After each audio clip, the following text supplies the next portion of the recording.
Have you ever wanted to try archery but don't know where to start? You'll want to stick around.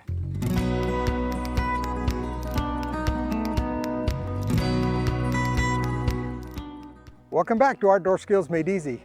When I was younger, I really wanted to get into archery because it looked fun, but I didn't know where to begin. I had a friend that had an extra old recurve bow, and so he said, come on over, let's shoot. We were shooting cedar shaft arrows in a small target in the backyard, and we progressed into shooting targets out in the mountains. And I just thought at some point, you know what? I'm having as much fun as the guys that had the really fancy equipment. And so what I want to share with you today are some of the basics that you'll need, and then you can choose the things that you like if you decide you want to get into releases, or if you want to get into shooting pins or something with a scope, or if you just want to shoot instinctively. Let me show you what we've got. If you're already familiar with archery, this is probably too basic for you.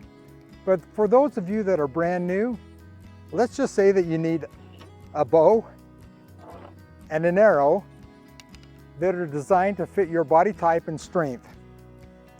So let me show you a couple of bows that we have here that we'll demonstrate to you. This is a recurve, and you can see just the recurve here that creates energy as you pull back and you release the arrow. Here is an old compound bow, and you can notice the pulleys and the different cables here that create a lot more force. Shoots the arrow out a lot quicker, and it shoots a lot flatter. Here's a more modern bow, and this is a compound that just has a few more gadgets on there. And as I've shot over the years, I've just decided that I want to have a release and I want to shoot with different things. And so as you get familiar with the sport, you might start adding a few things on that you like also. Some of the basics that you'll want to think about when you're looking for a new bow would be the cams and the limbs, the draw weight, which is really how much pressure can you pull and hold comfortably. And some of the other gadgets that I've put onto my bow, I've added a quiver here so I can just carry my arrows with me. On the other side, I've got a different type of a rest. You can see that as I pull my string back, that rest is going to pop up and hold my arrow up in the proper position. I've got a little sight here. It's got a red dot in it, but it's not got any magnification. So I've gone from shooting instinctively to shooting pins to shooting this little red dot, which I really like. So a lot of options that you can look at when you're purchasing a bow. Let me show you some of the other accessories that you'll want to consider. One of the first accessories that new archers generally get would be an arm guard, and that's because as they release, sometimes they'll get some string slap on their arm. One of the techniques is, as you're holding that, maybe you can watch the inside of my elbow here. If you roll your shoulder, that will move the inside of your elbow away. So a lot of moving parts to think about, but that's one technique that might help. So arm guards, and then you've got to decide how you're going to release the string. When you're shooting, you want to use 3 fingers like the scout sign, and use just the tips of your fingers, 1 above and 2 below the arrow. So we'll put an arrow on the string here.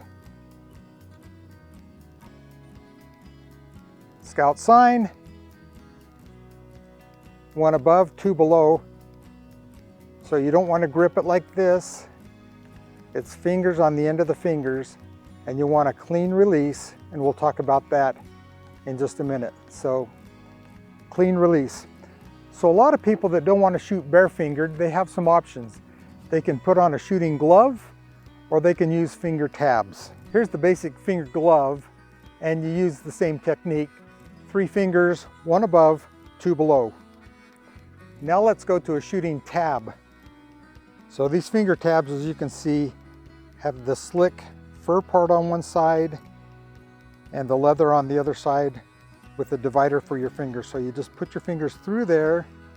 It's got a little divider there that keeps your fingers from squeezing the arrow. You can see on the front, this is where the arrow is going to go. So it makes you put 1 finger above, two below, and it actually allows that to slide off a lot quicker, so you have a nice, clean, snappy release. Pull it back, and it comes off nice and clean. So now to my favorite. I'm shooting now with a release, which is like a trigger. This is one type of a release. There are many, many types. So here's the release. You can see there's a little ball bearing that allows that to move around. And the trigger right here, the string goes in between. When that trigger is pulled, it makes a nice clean release, and I really like that. The other thing I like about it is I'm pulling with my wrist and not my fingers. And if you're using a release, then you've got to have a little bit of a different setup on your string also. You're going to have to set up a loop on your string that release will clip into. You can actually pull back without having to touch anything. When you're ready, notice that I keep my finger off of the trigger until I'm ready to shoot. Get in proper position, find my target, and then I can go ahead and release it. Of course, I'm not going to do that because I haven't got an arrow set up. Finally, let's talk about arrows. Arrows just have a few basic parts. So let's start with the nock, which is the part that hooks onto the string, the fletchings or feathers originally. Then you've got the shaft. The shaft could be a cedar shaft, could be carbon fiber, could be aluminum like this one. And then the tip, which you can screw on and off, put on different weights according to what you want, what works for you. Here are 3 arrows with different types of fletching: feathers, plastic vanes, and then a hard plastic vane with a little twist on the end that will help to spin the arrow. And they each have a different type of vane or a different color of vane that reminds you to keep that feather or that vane on the outside of your bow. Bottom line for you though, is if you're new to archery, there's really some basics. You need a bow, you need an arrow, and they should both fit your body type and your strength. And you can go to any archery shop and they'll be very helpful in helping you to find the bow and arrow that fits you. We hope that this has been informative to you, and we hope that you'll join us again at OSMEtv.